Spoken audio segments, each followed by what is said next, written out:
Bible ధ్యానంలో ఇప్పుడు ఆదికాండము 22వ అధ్యాయము చదువుకుందాము. ఆ సంగతులు జరిగిన తరువాత దేవుడు అబ్రాహామును పరిశోధించెను. ఎట్లనగా ఆయన అబ్రాహామా అని పిలువగా అతడు చిత్తము ప్రభువా అనెను. అప్పుడు ఆయన, నీకు ఒక్కడై ఉన్న నీ కుమారుని అనగా నీవు ప్రేమించు ఇస్సాకుని తీసుకొని మోరియా దేశమునకు వెళ్ళి అక్కడ నేను నీతో చెప్పబోవు పర్వతములలో ఒకదాని మీద దహన బలిగా అతని నర్పించుమని చెప్పెను.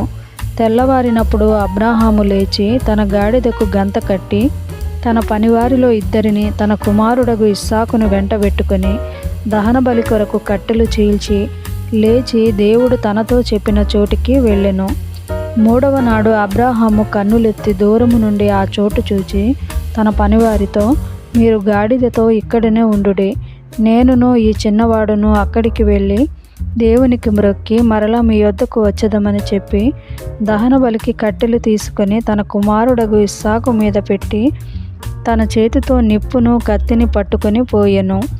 వారిద్దరూ కూడి వెళ్ళుచుండగా ఇస్సాకు తన తండ్రి అయిన అబ్రాహాముతో, నా తండ్రి అని పిలిచెను. అందుకతడు, ఏమి నా కుమారుడా అనెను.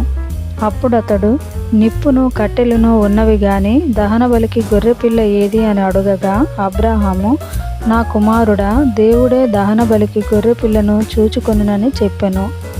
అలాగు వారిద్దరూ కూడి వెళ్ళి దేవుడు అతనితో చెప్పిన చోటికి వచ్చినప్పుడు అబ్రాహాము అక్కడ బలిపీఠమును కట్టి కట్టెలు చక్కగా పేర్చి తన కుమారుడగు ఇస్సాకును బంధించి ఆ పీఠము పైనున్న కట్టెల మీద ఉంచెను.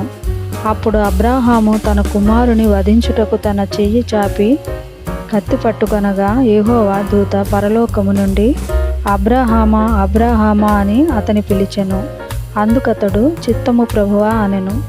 అప్పుడు ఆయన, ఆ చిన్నవాని మీద చెయ్యి వేయకుము, అతనినేమియూ చేయకుము.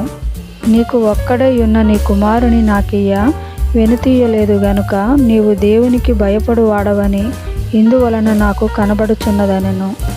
అప్పుడు అబ్రాహాము కన్నులెత్తి చూడగా పొదలో కొమ్ములు తగులుకొని ఉన్న ఒక పొట్టేలు వెనుక తట్టున కనబడెను. అబ్రాహాము వెళ్ళి ఆ పొట్టేలును పట్టుకొని తన కుమారునికి మారుగా పెట్టి దహన బలిగా అర్పించెను. అబ్రాహాము ఆ చోటికి యెహోవా ఈరే అను పేరు పెట్టెను. అందుచేత యెహోవా పర్వతము మీద చూచుకొనును అని నేటి వరకు చెప్పబడును. యెహోవా దూత రెండవ మారు పరలోకము నుండి అబ్రాహామును పిలిచి ఇట్లనెను, నీవు నీకు ఒక్కడే అయ్యున్న నీ కుమారుని ఇయ్య వెనుక తీయక ఈ కార్యము చేసినందున నేను నిన్ను ఆశీర్వదించి ఆకాశ నక్షత్రముల వలెను సముద్ర తీరమందలి ఇసుక వలెను నీ సంతానమును నిశ్చయముగా విస్తరింపచేసెదను. నీ సంతతి వారు తమ శత్రువుల గవిని స్వాధీనపరచుకొందురు. మరియు నీవు నా మాట వినినందున భూలోకములోని జనములన్నీయు నీ సంతానము వలన ఆశీర్వదించబడును. నా తోడని ప్రమాణము చేసి ఉన్నానని యెహోవా సెలవిచ్చెననెను. తరువాత అబ్రాహాము తన పనివారి యొద్దకు తిరిగి రాగా వారు లేచి అందరూ కలిసి బెయేర్షెబాకు వెళ్ళిరి. అబ్రాహాము బెయేర్షెబాలో నివసించెను. ఆ సంగతులు జరిగిన తరువాత అబ్రాహామునకు తెలుపబడినదేమనగా, మిల్కా అను ఆమెయు నీ సహోదరుడగు నాహోరునకు పిల్లలను కనెను. వారు ఎవరెవరనగా, అతని జ్యేష్ఠ కుమారుడైన ఊజు, ఇతని తమ్ముడైన బూజు, అరాము తండ్రి అయిన కెమూయేలు, కెసెదు, హజో, షిల్దాషు, ఇద్లాపు, బెతూయేలు రిబ్కాను కనెను. ఆ 8 మందిని మిల్కా అబ్రాహాము సహోదరుడగు నాహోరునకు కనెను. మరియు రయూమా అను అతని ఉపపత్నియు తెబహును, గహమును, తహషును, మయకాను కనెను.